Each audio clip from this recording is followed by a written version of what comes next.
Bapak Ibu, kita sudah tadi baca dari Mazmur 96, ya. Bapak Ibu, saya harap bahwa Bapak Ibu sudah merenungkannya dengan baik, dan saya coba menjelaskan ataupun kita berdiskusi, membicarakan firman Tuhan ini untuk kebaikan bagi kehidupan rohani kita. Ya, dalam ayat itu Bapak Ibu ada alasan kenapa kita harus kenapa kita harus merenungkan firman Tuhan ini dalam kehidupan kita. Alasan di situ memang terdapat pada ayat yang terakhir, ya. Dikatakan di hadapan Tuhan, sebab Ia datang, Ia itu Tuhan. Sebab Ia datang, 2 kali disebutkannya, untuk menghakimi bumi. Ia akan menghakimi dunia dengan keadilan dan bangsa-bangsa dengan kesetiaannya. Ini alasannya, ya. Sehingga dalam perikop ini kita akan perlu merenungkan apa sebenarnya yang dikehendaki Tuhan untuk siap kita dapat penghakiman itu. Yaitu, hai dunia, bersukacita dan bersorak-soraklah. Hai dunia, bersukacita dan bersorak-soraklah. Berarti kalau orang sedih, ada sesuatu, kan gitu. Kalau orang yang tidak bisa bersukacita, berarti ada sesuatu. Kalau tidak bersorak-sorai, berarti ada sesuatu. Siapapun kita, jujur-jujurlah ke hadapan Tuhan. Ya, tapi kalau orang yang bisa bersukacita dan bersorak-sorai, berarti dia sedang menikmati kemerdekaan dalam hidupnya. Amin? Benarkah? Benarkah? Jadi ini yang akan kita renungkan Bapak Ibu. Jadi hari ini mungkin masih susah bersukacita, ya mendengar khotbah ini nanti bersukacitalah ya. Semua persoalan dunia ini memang harus ada. Ya, semua persoalan pribadi memang harus ada. Tetapi dalam perikop ini akan menuntun kita untuk siap dalam penghakiman Tuhan. Sekian pendahuluan, mari kita berdoa. Bapa di surga, terima kasih atas kebenaran-Mu yang menyatakan melalui kehidupan kami yang baik, bisa bersekutu dan beribadah, siap mendengarkan firman-Mu. Tuhan, menguasai akal pikiran kami, sehingga sungguh-sungguh kami menikmati firman-Mu dan membawa pulang menjadi berkat, berkelimpahan dalam keluarga kami.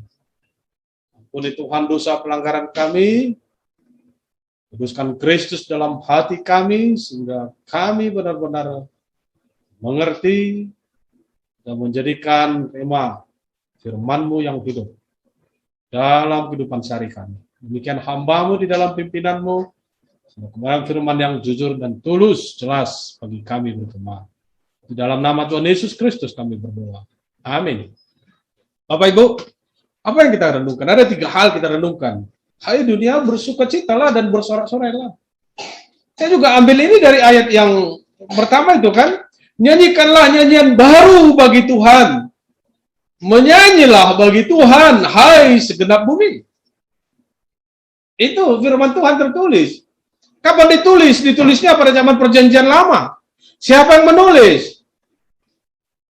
Mazmur. Ya. Dan kenapa harus ditulis itu? Ya, karena memang dia pada masa di mana manusia harus mengetahui atau harus sadar sebagai ciptaan dan menyembah Tuhan. Karena pada zaman itu menjadi tantangan bagi manusia dalam menyembah berhala atau menyembah Tuhan yang tidak kelihatan. Dan pemazmur ini sudah menikmati bagaimana dia menyembah Tuhan itu. Dan melihat jelas ya, tanpa ada kesadaran untuk hidup dan sadar sebagai ciptaan Tuhan, dan Tuhan yang berkuasa atas ciptaannya, benar-benar tidak akan melihat kebaikan dalam kehidupannya dan takut untuk menghadapi penghakiman dunia. Sebenarnya dalam perjanjian lama sudah pernah Tuhan menghakimi. yang memberikan air bah, benar? Pada zaman Musa juga, dia membuat bumi terbelah, dan beberapa orang yang memberontak, yang tidak mau patuh dan taat beribadah kepada Tuhan, masuk ke dalam perut bumi. Kemudian ada peperangan yang menjadikan bangsa lain banyak mati, kemudian tertawan lagi sampai dengan puluhan tahun. Itu kan penghakiman Tuhan, kan? Penghakiman Tuhan tidak harus kita lihat pada wahyu yang disebutkan itu. Memang ketika sudah akhir zaman, maka penghakiman Tuhan itu akan lebih mengerikan lagi. Terjadi bagi orang yang tidak percaya, orang yang tidak menjadi milik Tuhan. Tetapi kita sebagai orang percaya harus siap untuk menunggu terjadinya kapan penghakiman dunia itu lagi. Ketika dunia dihakimi, maka terjadilah dia. Apakah kepicikan terjadi? Apakah nanti dunia ini hancur yang digantikan menjadi Yerusalem baru? Kapan itu terjadi? Bisa saja besok, bisa saja nanti sebentar lagi, atau bisa saja sebentar lagi saya khotbah langsung tiba-tiba terjadi penghakiman dunia. Jadi kita harus siap di situ, Bapak Ibu. Namun kita mendengar berita itu, apa yang dikatakan oleh firman Tuhan itu terjadi, dan sudah wahyu disebutkan akan terjadi, tapi bukan membuat kita menjadi takut, bukan membuat kita itu tidak bisa tenang, tidak bisa bersukacita. Karena di dalam pemazmur ini, kita diajak itu bersukacitalah dan bersorak-sorailah itu. Jadi bagaimana? Apakah salah? Tidak salah, karena itu ada banyak sekali orang dunia. Dia tidak mau memikirkan banyak hal tentang tantangan dalam kehidupannya untuk memberikan dia kekuatan. Dia bersukacita, dia bersorak-sorak. Bahkan dunia juga mengambil ada doping untuk membangkitkan sukacitanya. Seperti apa? Misalnya pergi ke diskusi, gitu kan? Karena dia banyak kesusahan, dia banyak kepenatan dalam pekerjaan, dia banyak keluhan, dia banyak tantangan, dia banyak tuntutan yang bahkan kadang-kadang dia tidak bisa memenuhi tuntutan dunia itu, sehingga untuk menghilangkan tekanan dan kepenatan itu dia pergi ke sana. Kan begitu? Ya kan? Dia senang, dia kuat. Kemudian, apakah dia selamat dari situ? Ya, banyak juga yang selamat, kita lihat ya. Dia sudah bersukacita dari tempat yang gemerlap itu, namun juga dia bisa sehat lagi dan melakukan pekerjaannya. Tetapi yang kita mau renungkan, ini adalah kebenaran firman Tuhan yang memberikan arahan atau dorongan bagi kita bersukacita itu di dalam Tuhan. Bersorak-sorai kita itu di dalam Tuhan. Amin. Itu yang kita mau renungkan di sini. Apa yang kita lihat yang pertama di situ adalah marilah puji Tuhan dan bernyanyi baginya. Marilah puji Tuhan dan bernyanyi baginya. Ya, Bapak Ibu, kadang-kadang kita melihat ini hal yang positif, bernyanyi dan memuji Tuhan. Tapi bagaimana? Masa Tuhan itu ya seperti dielok-elok? Memang dia harus digituin. Kalau misalnya kita sadar bahwa usaha kita itu memberikan rezeki bagi kita, kemudian kita akan bersorak-sorai. Ini bagus sekali usaha saya. Mantap sekali usaha saya. Benar? Kemudian seseorang yang naik pangkat, diberikan jabatan, dia akan mengatakan, wah terima kasih jabatan ini, prestasi atau apa, menjanjikan. Sebenarnya kan memuji apa yang didapatkannya, benar? Mengeluh-ngeluh apa yang diraihnya, kan? Ini harus kita sadari bahwa yang kita elu-elukan itu sesuatu yang kita anggap sudah memberi kepada kita. Benar?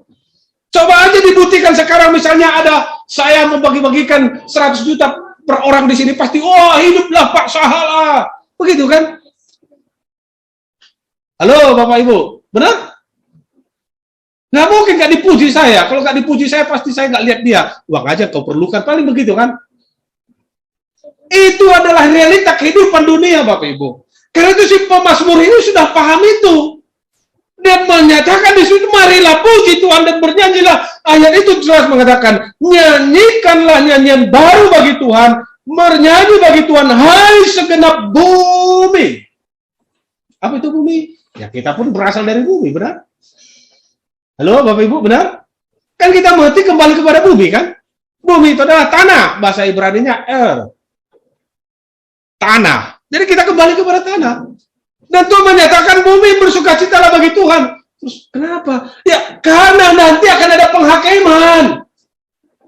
Kalau selama di dunia atau bumi itu tidak mengambil kesempatan untuk bersorak-sorai dan bersukacita, begitu datang si penghakim, ada kesempatan lagi? Gak ada kesempatan lagi. Kesempatannya apa? Bersedih setiap hari kan? Memikirin tekanan dunia lagi, memikirin persembahanku harus kubagikan lagi, memikirin persepuluhanku harus kusisihkan lagi, itu dipikirkan. Kapan bersukacitanya? Karena tiba-tiba kalau si penghakim datang, maka kita tidak bisa menghirup udara yang bisa kita lakukan dengan sukacita dan bersorak-sorai. Ini maksudnya si pemasmur itu. Karena itu kita adalah buatan Tuhan, itu yang kita harus pikirkan. Kenapa kita harus memikirkan apa yang Tuhan katakan, bersukacitalah hai dunia. Memang kita adalah buatannya, dibuat dari dunia. Oleh karena kita juga masuk bagian daripada dunia, firman Tuhan katakan, bersorak-sorailah hai dunia, maka kita bersorak-sorailah kepada Tuhan. Amin. Ya, amin. Jadi nggak ke gereja juga bisa bersorak? Bisa, jangan ke gereja itu menyesal. Kalau menyesal, mending ke gereja Bapak Ibu. Karena ada penyesalan kan, saya bersorak-sorai di sini nggak enak rasanya, harusnya bersorak-sorai di gereja. Nyesal juga dia, harusnya apa? Kalau dia sadar dia datang, benar? Jangan setelah dia tahu, wah rupanya lebih enak bersorak-sorai dengan saudara seiman. Dia ada penyesalan ya. Kalau dia tahu akan ada penyesalan, ngapain tidak datang? Ya kan?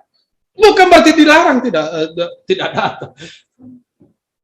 Tetapi ini bagian kita, kehidupan kita yang diharapkan Tuhan, bahwa selama hidup di dunia dan bagian daripada dunia, mari naikkan pujian, nyanyian baru bagi Tuhan dan bersorak-sorai bagi Dia. Kenapa? Karena kita tahu Tuhan memberikan segala komponen kehidupan kita ini sehat dan bisa kita manfaatkan untuk kebaikan dan kemuliaan bagi Tuhan. Amin. Itu yang kita lihat. Karena kita ada masanya tinggal di dunia, Bapak Ibu. Ya, kita harus sadari. Ada masanya. Oke, kalau misalnya kita harap bahwa Tuhan belum datang, ya tidak apa-apa, nggak tahu kita kapan Tuhan datang. Tapi usia kita ini ada masanya, Bapak Ibu. Bayangkan ketika kita menyadari apa yang dikatakan oleh pemazmur ini, hai dunia, bersukacita dan bersorak-sorailah bagi Tuhan. Berarti sepanjang kehidupan kita akan nyatakan bersukacita dan bersorak-sorai. Kita manfaatkan hidup kita ini adalah hidup yang sehat dan hidup yang menyenangkan bagi orang lain. Amin. Bapak Ibu, saya tidak mengada-ngada dalam kehidupan saya, ataupun mungkin salah juga saya. Saya bergaul kepada siapapun. Saya nggak tahu apakah saya memang sadar menciptakan itu, tapi saya berusaha menciptakan ada tawa dalam komunitas saya. Ada tawa terbahak-bahak dalam komunikasi saya. Bapak Ibu bisa tanya siapapun. Mau dia tukang kebun, mau dia tukang becak, mau dia tukang parkir, mau dia pejabat, mau dia pejabat yang tinggi ketua sekalipun, mau dia kawan-kawan pendeta.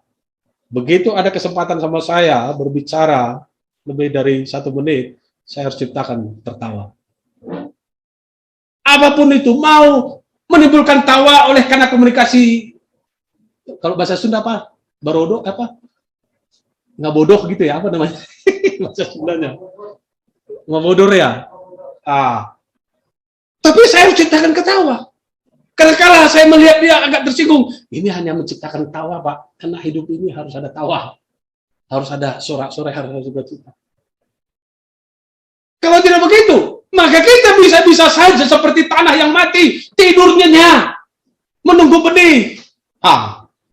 Kita bukan pupuk, benar? Yang diam, tapi pupuk yang bergerak. Yang memberikan bahwa kita ini ada potensi menimbulkan tawa dan canda, kemudian sukacita di sekitar kita. Bapak Ibu, inilah yang harus kita manfaatkan kalau kita sadar bahwa masa kita itu sebentar di dunia. Pak Sinaka tadi sudah sebutkan di sini usia 50 tahun. Saya sudah 43 nanti bulan April. Tapi kelihatannya kalau saya tertawa itu rasanya muda. Tapi kalau saya banyak diam duduk, Bapak Ibu, ini sudah pegal-pegal loh Ibu. Sakit pinggang. Mana ini? Ini sakit, bilang datang istri. Memang udah tua, tahap aja yang sakit di sini ya katanya. Tapi kalau tertawa Bapak Ibu, sakit apapun tidak terasa. Bapak Ibu bisa buktikan. Ya, nah, ada juga kalau lihat video-video, lihatlah yang tertawa-tawa, amin. Jangan lihat yang mengerikan. Kalau yang mengerikan saya langsung lewat itu. Karena memang kita ini menciptakan tanah yang hidup, bukan tanah yang diam. Kalau tanah yang diam kan menunggu napas tidak ada lagi baru kembalikan ke tanah kan. Tapi kita adalah tanah yang bisa menghasilkan buah bagi banyak orang. Karena masa kita singkat di dunia. Kenapa lagi? Karena kita ini adalah kepunyaan Tuhan. Amin. Kepunyaan Tuhan. Duduk yang di sini, mereka yang di luar di dalam Tuhan Yesus Kristus, atau di dalam Tuhan, mau saya katakan begitu, mereka milik Allah. Kalau dia menyadari sebagai milik Allah, berarti fungsinya menjadi milik Allah selama di dunia itu harus menyatakan nyanyian baru, bersukacita dan bersorak-sorai bagi Tuhan. Amin. Karena bukan milik dunia. Kalau milik dunia apa? Dunia itu diam. Dunia itu menunggu. Dunia itu untuk dinikmati. Bapak saudara, apa yang dihasilkan dunia? Pisang, pohon-pohonan, buah-buahan, segala macam, padi, dan itu kita nikmati, benar? Amin? Hanya yang mereka sediakan untuk kita nikmati, benar?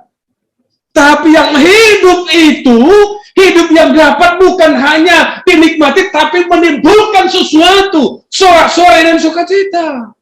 Bapak Ibu di sini unik di bahasanya ya. Gimana saya menerjemahkan ini? Saya juga bingung juga menerjemahkannya. Mana dia? Ini sulit saya menerjemahkannya. Ayat 11. Biarlah langit bersukacita dan bumi bersorak-sorak. Gimana menerjemahkan itu Bapak Ibu? Halo? Bisa diterjemahkan? Apakah kita bisa katakan gemuruh petir itu atau guntur itu disebut bisa bersorak-sorai? Ya, tergantung dari mana yang menafsirkan.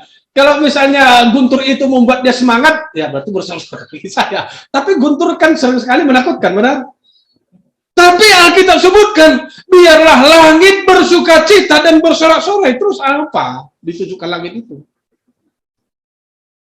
Nah, sulit kan? Manusia tahu melakukannya, tapi kenapa tidak dilakukan?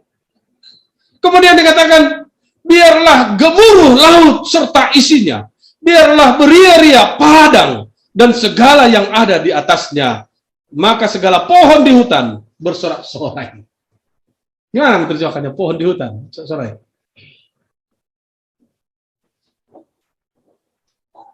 Orang yang tidak ngerti takut jadinya kan.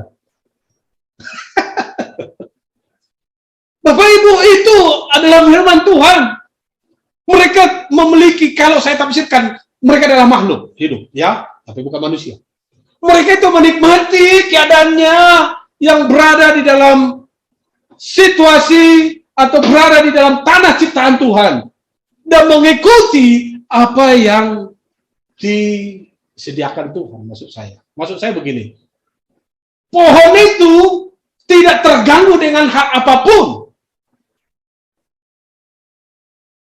Tapi apakah dia ketika dia bergeser begini, kemudian satu dengan yang kayu itu bergeser, kemudian menimbulkan suara atau oleh karena angin dan angin juga berperan di situ, dia terlepas dari tempatnya? Tidak kan? Tidak terlepas dari tempatnya. Dia tetap pohon ada di situ. Kalau ini hal positif yang saya tafsirkan, beda hal dengan bencana, benar?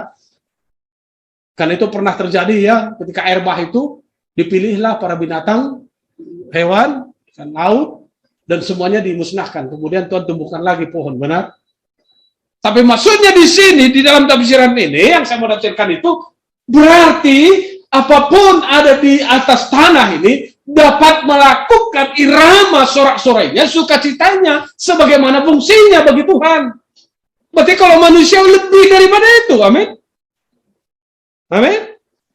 Kalau dia manusia bisa melakukan perbuatan baik selama hidup di dunia, ya itu fungsinya. Kalau dia bisa menimbulkan sukacita bagi orang lain, itu fungsinya. Kalau dia sadar tidak merusak dirinya, tetapi akan menimbulkan buah kebaikan bagi keluarga dan orang lain, itu fungsinya. Tidak mulu-mulu ketika ada tekanan dunia ini, kemudian membawa dirinya kepada penghancuran, masuk dia di dalam dunia gemerlap untuk apa? Tidak akan menyelesaikan persoalan dia. Itu akan lebih menyakitkan dalam tubuhnya. Tetapi bagaimana menimbulkan bahwa firman Tuhan katakan, hai dunia, bersoraklah dan bersukacitalah. Karena itu adalah obat bagi manusia yang punya pikiran, perasaan, dan kehendak. Karena beda dengan ciptaan yang lain. Kalau pohon begitu ditebang sudah nggak bisa lagi. Dia menunggu, kalau bisa saya bertunas lagi. Kan begitu ya? Benar nggak? Ya kan? Begitu dia dipotong, menunggu dia bertunas lagi. Kemudian menumbuh lagi. Kemudian dia mekar lagi dan dia terlihat lagi. Kalau manusia? Bisa. Kalau dia cacat, maka dia harus semangat. Kalau ada sesuatu yang terkena dalam tubuhnya udah sakit tua, dia harus semangat. Dia harus bersukacita. Dia harus bersorak. Sebab apa? Firman Tuhan katakan, hai dunia, bersukacitalah dan bersorak-soraklah bagi Tuhan.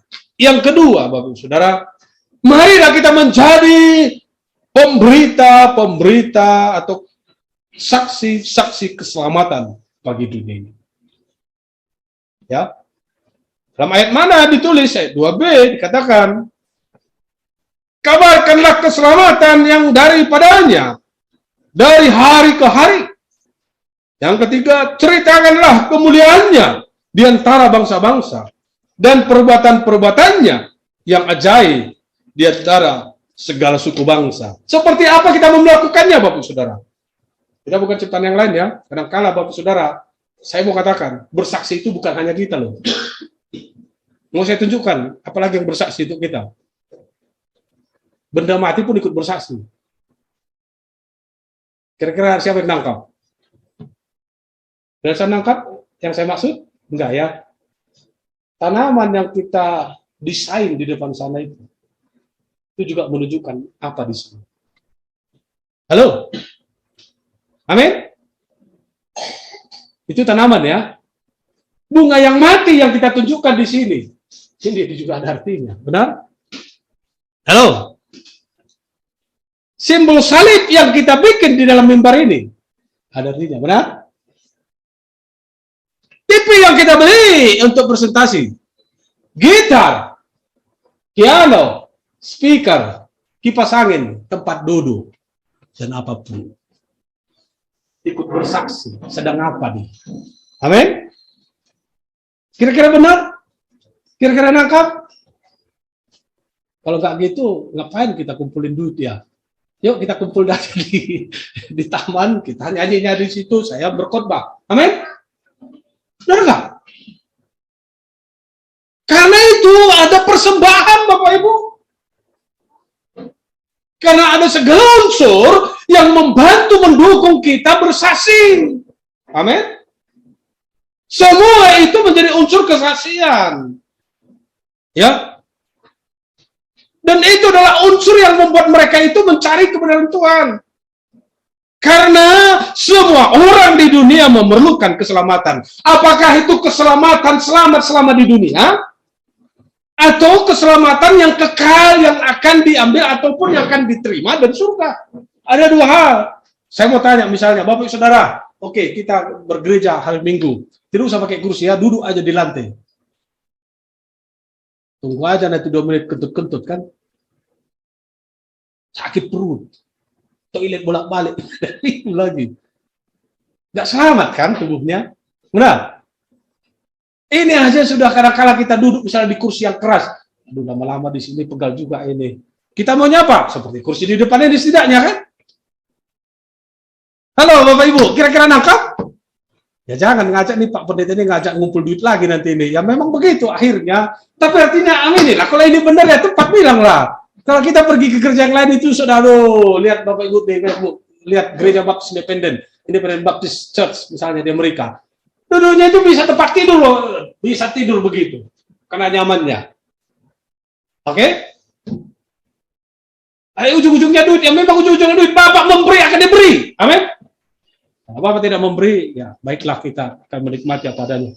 Jadi itu maksudnya, jadi semua itu. Bapak Ibu kalau nggak naik motor ke sini bisa sampai ke sini cepat.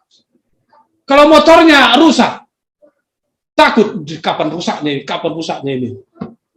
Belum lagi hujan. Nanti hujan banyak terus misalnya sampai bulan Maret. Kiranya nggak lagi ya. Aduh, maunya mobil. Supaya jangan kehujanan keluarga yang sudah gede-gede ini. Pak Sinaga ada nggak pikiran begitu? Kalau nggak ada, gimana tuh Bapak? Harus ada lah. Ya, mau pingin punya mobil kan?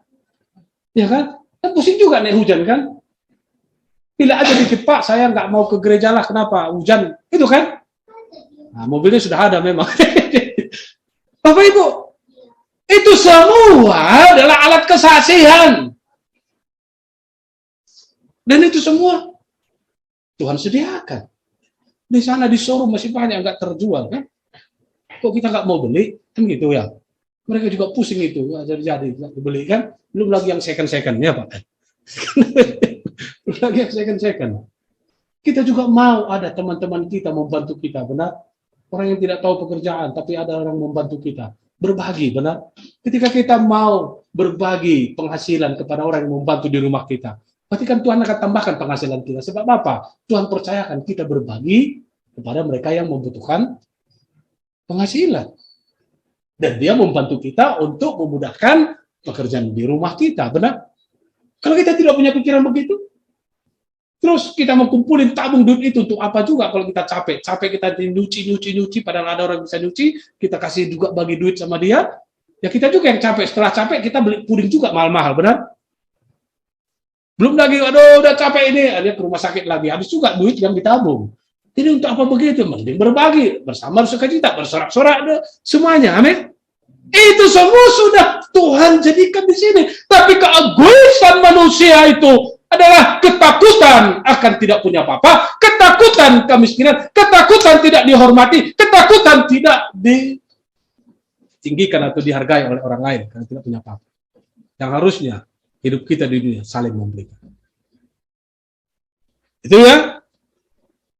Dan itu adalah gambaran kita bisa melihat. Berarti di dunia ini pun memerlukan saling menyelamatkan. Menyelamatkan apa? Menyelamatkan orang dari tidak punya pekerjaan. Menyelamatkan orang yang tidak punya income keuangan. Menyelamatkan orang kelaparan. Menyelamatkan orang yang sebenarnya, waduh saya ini terutang tidak lunas-lunas. Dan sebenarnya sesama dunia harus menyelamatkan itu. Amin. Kadang-kala saya berpikir, kalau murni memang bank itulah yang membantu ya. Diberikan pinjaman. Benar? Coba kalau keluarga kita minjam, mana dikasih? Apalagi dilihatnya kita nggak punya pekerjaan, nggak punya penghasilan. Pusing aku nanti, kita berantem, nggak bisa kau bayar katanya kan?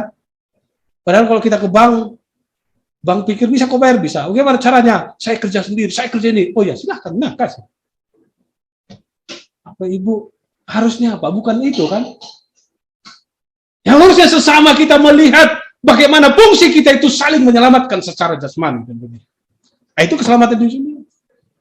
Karena itu Bapak Saudara bisa lihat sekarang itu banyak sekali yang berperan untuk kalau disebut bahasa pencitraan tidak juga, tapi ada juga begitu. Ada orang punya uang lebih, dia pergi ke tempat orang-orang yang kekurangan, dia kasih. Kemudian dikasih sesuatu pekerjaan, kemudian dikasih lebih. Ya. Itu saling menyelamatkan. Saling memberikan keselamatan secara jasmani. Kemudian apalagi yang diperlukan? Keselamatan yang kekal itu. Keselamatan yang kekal itu siapa yang bisa memberitakannya? Kalau bukan mereka yang sudah menerima keselamatan dalam Tuhan Yesus. Maka beritakan itu. Bukan hanya keselamatan di dunia, tapi adalah keselamatan surgawi. Dan semua orang perlu itu. Semua orang memerlukan itu. Semua orang membutuhkan itu. Semua orang ingin itu. Hanya pemberita yang berkurang. Pemberita yang tidak banyak. Harusnya kita sebagai hamba Tuhan, di jemaat Allah, punya kesempatan itu untuk memberitakannya. Kenapa lagi Bapak Saudara? Mulailah kita menjadi pemberita atau kesaksian bagi dunia ini, karena semua menunggu penghakiman itu. Apakah kita sudah miliknya untuk diselamatkan pada akhir zaman? Itu harus kita pastikan. Ketika kita bertemu dengan orang, kita melihat apakah dia ini benar sudah milik Allah, sehingga nanti pada akhir zaman dia diangkat. Ketika dalam komunikasi kita memahami dia belum milik Allah, maka beritakan Injil kepadanya, beritakan keselamatan padanya. menjadikan dia untuk timbul imannya dan menjadi milik Allah ketika dia percaya dan menerima Tuhan Yesus. Itu. Dan tidak ada ruginya kita di situ. Bahkan ada keuntungan rohani ketika kita membuat ada buah keselamatan atas pemberitaan kita, Bapak Ibu. Jadi bukan berarti seperti pergi dalam satu pelamaran pekerjaan. Dalam perusahaan diterima 10 orang, yang melamar adalah 100 orang. Kemudian kita akan bersaing. Maunya janganlah dia diterima, saya yang diterima. Jadi saingan. Bukan itu. Keselamatan bukan itu. Ya. Keselamatan itu memang kita harus membawa berita itu sebanyak-banyaknya sehingga banyak orang akan diselamatkan oleh Tuhan oleh karena mendengar Injil. Menerimanya sebagai Tuhan dan Juru Selamatnya. Maka kita akan menjadi orang-orang yang patut mendapatkan upah penginjil. Dan yang terakhir, Bapak Saudara, hai dunia, bersukacitalah dan bersorak-sorailah bagi Tuhan, marilah pergi beribadah kepada Tuhan selama di dunia. Selama di dunia. Kalau sudah tidak di dunia lagi, ya kalau kita sudah di surga, ya gak ada lagi yang namanya jam berapa gereja, ya sudah dikatakan Wahyu juga memuji Tuhan selamanya kan. Tapi di dunia apa yang membuat kita itu menjadi lebih hidup sebagai tanah yang berbentuk manusia? Berarti kan beribadah. Amin.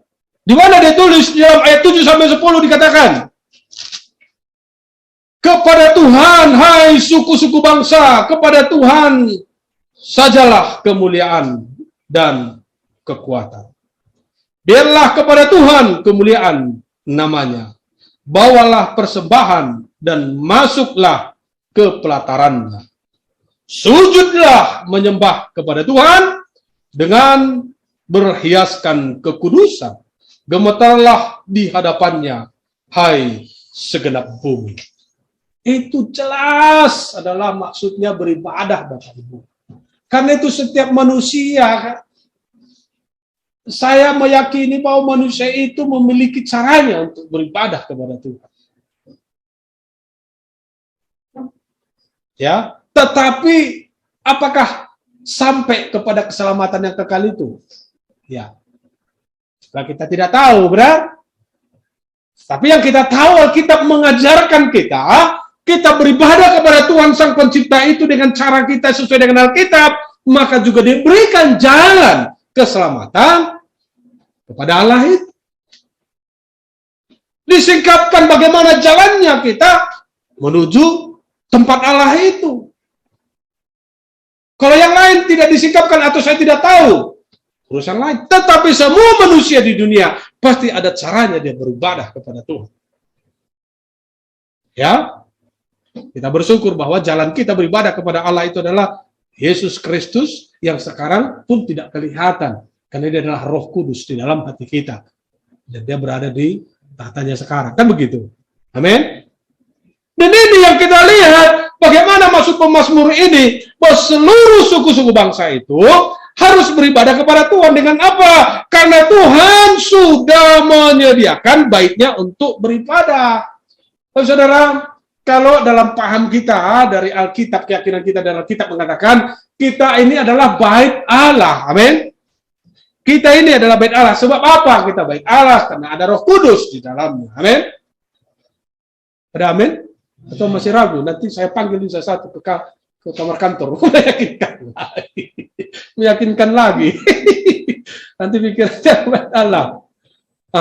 Itulah yang membuat kita beribadah. Ada bait Allah itu. Berarti yang terpenting apa? Baiknya akan lebih dibereskan daripada tempat kita berkumpul. Walaupun saya katakan tadi tempat kita berkumpul ini adalah wadah pendukung kesaksian kita. Berarti kita sendiri ini yang perlu semangat sebenarnya. Jadi kembali, apa maksud yang di atas itu bersorak-sorai bersukacitalah? Bagaimana kita memanfaatkan tubuh kita ini sebagai bait Allah itu penuh dengan sorak-sorai dan sukacita dimanapun. Kalau misalnya usaha kita ketipu, biarin aja lah, besok kan ada hari besok. Kan gitu kan? Kalau kita bangkrut, ngapain pula lagi bangkrut dipikirkan? Emang gak ada hari besok? Ini kan yang diatur oleh baik kita, benar? Bersama Tuhan, amin? Tapi bisa kita menimbulkan sesuatu kesusahan. Bisa gampang aja. Aduh, ini kata-kata Bapak ini menyakitkan hatiku. Aku sakit hati ini berlama-lama sampai dia datang. Dia nggak datang-datang minta maaf. Maka dia akan menimbulkan sakit hati sampai lama. Benar? Maka dia akan menimbulkan kelemahan dalam tubuhnya. Padahal apa? Dia ada bersama Kristus. Ngapain ya? Kata-kata begitu aja saya pun mungkin lebih menyakiti dia selama ini. Peduli amat, sehat dia, kuat, bekerja lagi. Aku nanti ada berkat kubagi sama dia supaya dia bingung. Kemarin dia sakiti hatiku, balas dengan roti. Kan enak kan? Karena kita mau membuat bait kita ini hidup, bukan tanah yang menunggu bibit. Tapi tanah yang bergerak untuk bisa membuat tumbuh orang lain, bisa membuat orang berbuah juga, bisa juga menimbulkan bibit sukacita bagi orang lain. Karena kita adalah hidup, memiliki komponen-komponen yang bisa digunakan untuk kemuliaan Tuhan. Jadi bukan tanaman aja, tanaman ketika kita melihat, oh senang hati kita melihat bunga yang berbunga indah. Tapi kan kita tidak terus aja melihat dia gitu kan. Nah, bunganya pun tetap aja begitu kan. Tapi kita bukan seperti itu. Ya, jadi karena Tuhan sudah menyediakan bait Allah untuk beribadah, kita lah dia. Yang kedua adalah marilah pergi beribadah itu karena Tuhan menghendaki firman-Nya ataupun keselamatan itu terberitakan di dunia, tersebar di dunia. Karena ada yang akan nanti memarahin kita. Bapak Ibu, buktikanlah di dunia ini kalau kita memberitakan keselamatan, siapa sih yang menolak? Tidak ada. Yang kita beritakan kadang-kadang menakutkan bagi dia. Kalau kamu tidak terima Yesus ke neraka kau. Itu mah nggak ada dalam Alkitab disebut begitu. Telak. Telak maksudnya. Yang dikatakan adalah kalau berdosa ke neraka. Kalau sudah mati kan gitu kan? Yang dikatakan adalah Allah mengasihimu. Yesus datang untuk menyelamatkanmu. Dia mati di kayu salib. Nanti setelah kamu mati, karena ada sudah Yesus dalam dirimu, maka itulah jaminan kamu ke surga. Bertemu Allah Sang Pencipta itu. Siapa sih yang mau menolak? Bapak Ibu? Ada? Oh, nanti kamu jadikan, aku tidak membuat kamu jadi Kristen. Mau agama apapun, kalau sudah terima Yesus Kristus, itu mah urusan Roh Kudus padamu, bagaimana caramu menyaksikan keselamatan itu dalam dirinya. Itu kan. Kita memberikan bahwa Allah berkuasa yang memberikan orang keselamatan itu dan mengubahkan dia sebagaimana dia menyaksikannya. Sudah pasti kalau dia sudah milik Kristus, menyaksikannya sesuai dengan tatanan Alkitab.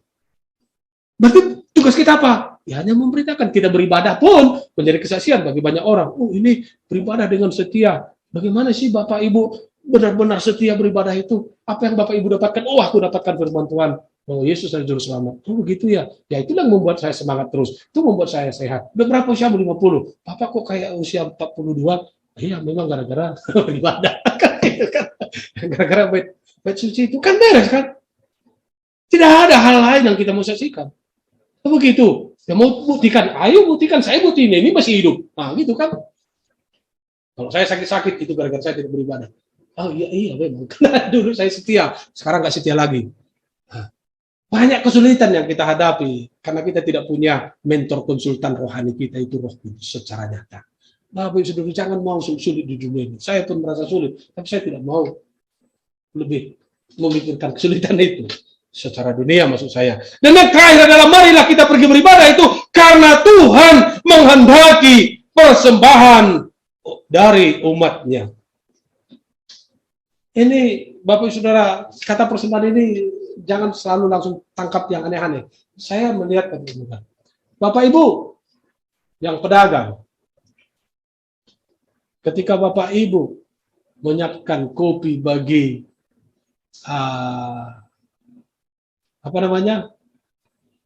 suppliernya, supplier tahu ya, pembawa barang ya, dia datang bawa barang ke kerja kita, terus minum dulu Pak, makan dulu Pak, gitu kan dikasih minum. Itu disebut apa Pak? Disebut balasan dia sebagai supplier kah? Bayaran dia datang membawa barang? Ayo, jujur. Siapa tahu begitu kan, udah capek-capek, kopilah bayarnya gitu ya. Ayo Pak. Gimana Pak? Siapa yang pernah didatangkan supplier? Mungkin Ibu Tinambunan ini. Datang pembawa barangnya, kemudian dikasih kopi. Oh, ini minum kopi. Apakah Ibu berpikir itu bayaran karena dia capek bawa barang? Enggak kan? Murni memang itu persembahan Bapak Ibu. Halo? Sadar nggak? Terus Tuhan sudah kasih kehidupan, kita tidak memberi persembahan kita. Kira-kira kita bohong nggak? Bohong kepada Tuhan. Kita bisa bohong kepada Tuhan, tapi Tuhan tidak akan pernah bisa membohongi kita. Kita bisa memang tidak setia atas persembahan kita kepada Tuhan, tetapi Tuhan tidak pernah ingkar janji untuk memberkati Bapak Ibu. Kita harus sadar di situ. Jangan kepada dunia kita tahu memberi persembahan, kepada Tuhan kita tidak memberi. Tunggu kita sakit baru sadar, oh Tuhan saya mengajari. Nah begitu. Dan percaya Bapak Ibu. Bayangin, kalau kita tahu supplier kita kasih makan dia, kita kasih ini, besok-besok dia datang lagi tuh bawa barang itu. Bisa buktikan? Silahkan Bapak Ibu buktikan itu. Itu akan terjadi. Terus kenapa kepada Tuhan kita tidak lakukan? Kok takut pemberian kita itu mengurangi penghasilan kita? Karena kita sadar, kalau kita tahu dari dia penghasilan, kita beri persembahan, berarti Tuhan pun akan lebih percaya mempercayakan pemberiannya kepada kita. Kalau kita punya kontrakan tempat bengkel, apa nggak mau berpikir tempat kita lebih besar? Amin? Iya kan? Kenapa? Ukurannya adalah persembahan. Hidup kita ini kalau kita sebut adalah persembahan bagi Tuhan yang hidup dan berkenan, kita datang setia. Amin? Kita mengharapkan barang sesuatu yang ada di dunia dalam kuasa Tuhan, berarti kita juga beri persembahan kepadanya. Supaya apa yang kita berikan itu, Tuhan tahu bahwa memang kita jujur dan memberikan tanggung jawab lebih besar untuk kita kelola selama di dunia. Amin. Dan itu Tuhan kenal. Yang terakhir ini memang ada sisi ini. Tapi pengajaran firman Tuhan mengatakan, yang memberi akan menerima. Yang memberi akan menerima. Dan kita memberi bukan berarti tidak meminta. Mintalah, maka kau menerima. Berilah, maka kau menerima juga. Demikian firman Tuhan Bapak Saudara. Mari yang 3 hal ini kita renungkan siang dalam ayat 11. Di hadapan Tuhan, sebab Ia datang untuk menghakimi bumi. Ia akan menghakimi dunia dengan keadilan dan bangsa-bangsa dengan kesetiaan.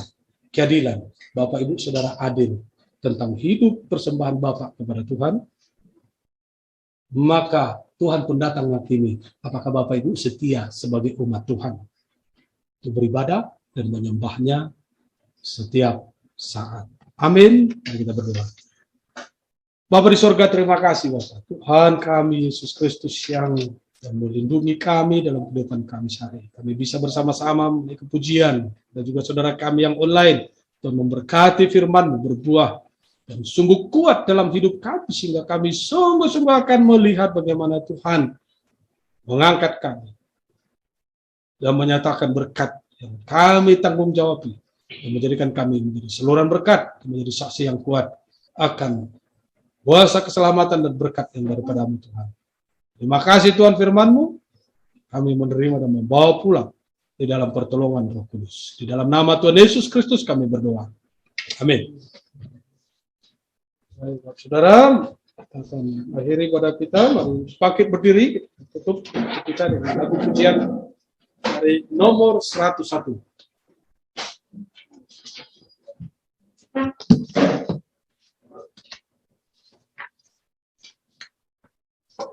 Nomor 101.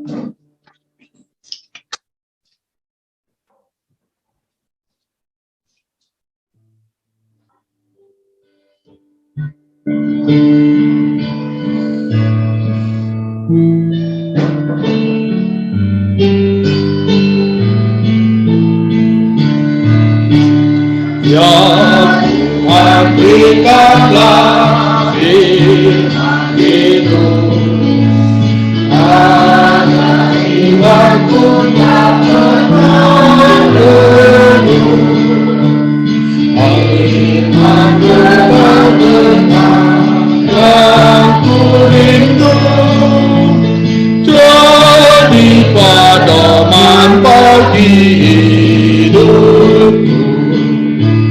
Ya Tuhan, berikanlah firman benar, agar jiwaku menjadi segar. Ya firman-Mu penuh ajaran-Mu yang selalu menguatkan imanku. Ya Tuhan, berikanlah firman kekal, agar setiap hati yang kesal dapat diampuni, diselamatkan oleh firman hidup Yesus Tuhan. Amin. Bapa di sorga, kami bersyukur sudah berakhir dalam ibadah persekutuan kami ini. Pujian dan persembahan kami serahkan kepadamu Tuhan di dalam nama Yesus Kristus. Kau memberkati dari buah layanan, buah kebaikan bagi kehidupan kami memberikannya. Bukan juga saudara kami yang online. Tuhan, Engkau memberkati mereka atas kesetiaan dan persembahan mereka. Dan juga Tuhan, kami percaya hari ini Engkau beri kami kesehatan karena perlindungan-Mu. Kami serahkan hidup kami dalam pertolongan-Mu juga. Baik dalam kehidupan kami, usaha kami, pekerjaan kami. Dalam naungan Tuhan, hingga kami juga semakin taat dan bersyukur membawa persembahan kami kepadamu Tuhan. Kami bersyukur juga Tuhan, Engkau memberikan kami saat ini bisa beribadah di tempat ini. Ini adalah tempat yang kami kontrak Tuhan. Yang anugerah-Mu, berikan kami, mohon pertolongan-Mu. Tidak lama lagi, berapa bulan lagi akan habis kontrakan ini. Jika Tuhan berkenan, Tuhan akan memberikan tetap kami kontrak ini Tuhan, sesuai dengan kemampuan kami, sesuai dengan yang tersedia dari yang persembahan kami. Demikian juga kami berdoa Tuhan, Engkau juga memberkati program yang akan kami rencanakan. Itu penganggaran akan keperluan jemaat-Mu Tuhan, membangun pelayanan ini, sehingga setiap kami memberikan persembahan kami, persepuluhan kami tahu semua itu digunakan untuk membangun kerajaan-Mu di jemaat-Mu GBI Bethel ini. Hingga sungguh Tuhan, itu akan mempermuliakan nama-Mu dan menjadikan kami damai sejahtera, baik yang setiap kami hidup di dalam mengelola gereja-Mu, menjadi saksi-Mu, dan bahkan juga Tuhan untuk membangun kerajaan-Mu, pengembangan penginjilan dimanapun. Kami berdoa juga Tuhan, untuk tempat kami berada, berusaha, bekerja, dan berkarir, kami serahkan dalam pertolongan Tuhan, yang menaungi kami, memberikan kebaikan kehidupan saksian kami, yang juga Tuhan menjadi teladan, dan menjadi berkat bagi banyak orang. Hingga Tuhan juga memberkati kami dari usaha pekerjaan yang Tuhan sediakan bagi kami. Hingga juga kami berdoa jika ada saudara kami yang lemah tubuhnya, Tuhan sembuhkan. Lemah imannya Tuhan hiburkan, kuatkan, kembalikan hidup mereka sebagai bait Allah, itu setia beribadah kepadamu. Ikan kami berdoa juga bagi bangsa kami Tuhan, daerah kami, dan lingkungan kami. Semua kami serahkan dalam perlindungan Tuhan, pertolongan Tuhan, dan memberikan daerah yang baik, bangsa kami yang baik, sehingga kesejahteraan bangsa juga menjadi kesejahteraan bagi kami oleh pertolongan-Mu Tuhan. Terpuji nama-Mu Tuhan, Engkau yang sudah menyertai kami hingga saat ini dengan baik dan penuh sukacita, dan biarlah kami juga bersukacita dan bersorak-sorai atas penyertaan Roh Kudus dari sekarang sampai selama-lamanya. Di dalam nama Tuhan Yesus kami berdoa. Amin.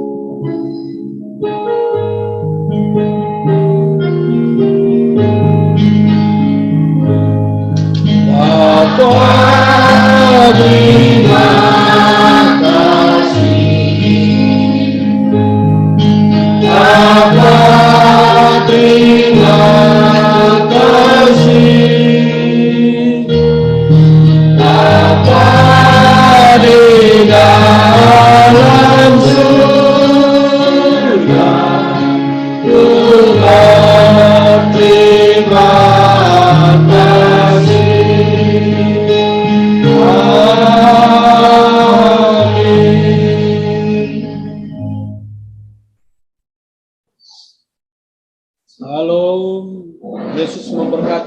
duduk Bapak Ibu. Baik, saya serahkan kembali.